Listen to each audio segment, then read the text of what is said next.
Forward Together in Hope is an invitation to every Catholic in the diocese to celebrate the fact that they belong to our church. Every one of us is a disciple of Jesus, and we are constantly called to witness to the Lord in our world and in our time. We have to explore how we as clergy and laity can do this by working together in changing times. We are blessed in this diocese by an immensely rich Christian heritage. The holy island of Lindisfarne is known as the cradle of Christianity. I sometimes wonder how my predecessor in our diocese, St. Cuthbert, would cope with life 1300 years on. We live in a very different time and in a very different world. History shows that our church has constantly changed and adapted.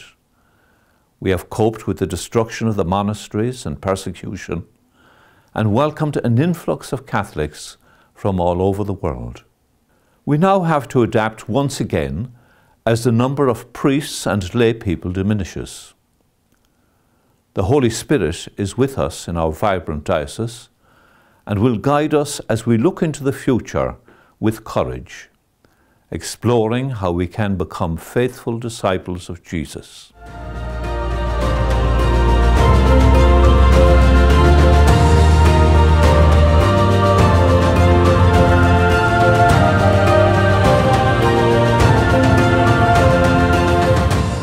Being a Catholic means a lot to me. To know that God is always there for me and He loves me no matter what.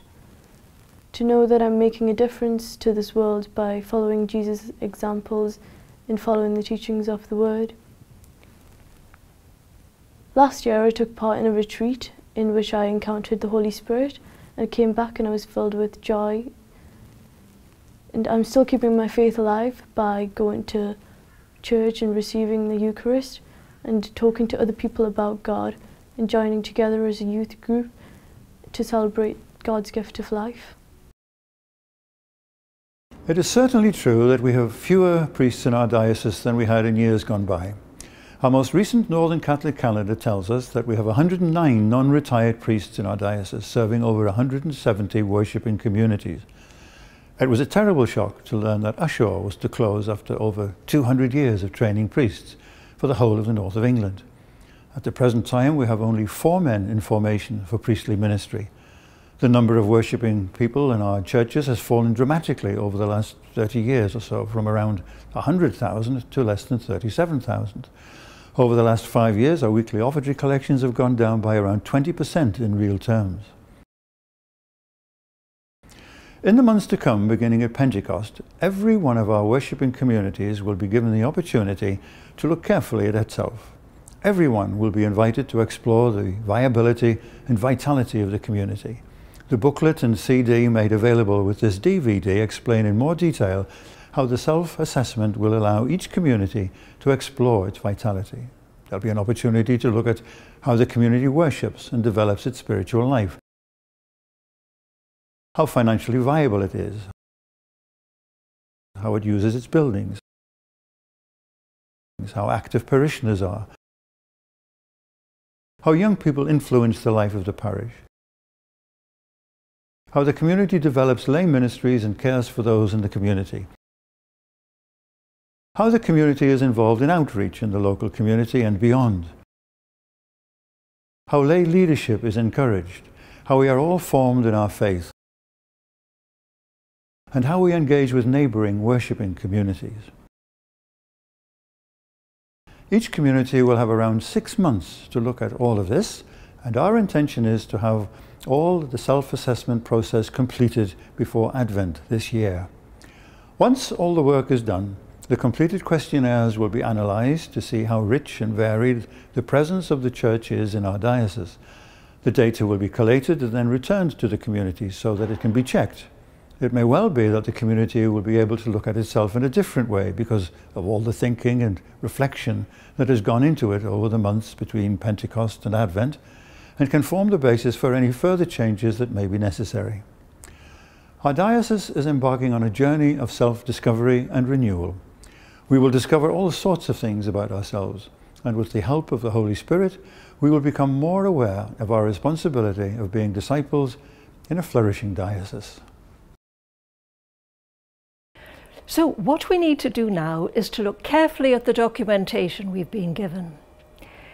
It includes a foreword from Bishop Seamus, a brief history of the diocese, a theological reflection, more facts and figures, some spiritual resources, and more information about the questionnaire we'll receive later this year. We need to take time to pray and ponder all this background information and begin to look further into how our communities flourish. And these are some of the questions we might all like to consider. Which is your favourite story about Jesus in the Gospels? Why?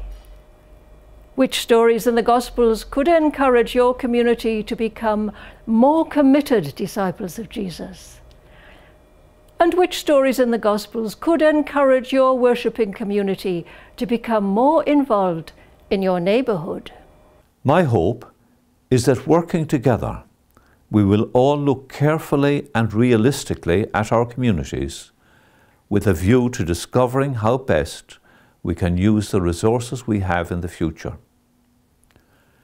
It is all about becoming more dedicated disciples of the Lord in flourishing communities. Pope Francis reminds us of this when he said, "I hope that all communities will devote the necessary effort to advancing along the path of a pastoral and missionary conversion which cannot leave things as they are at present." If this whole process is rooted in prayer, I am convinced that the Holy Spirit will guide us.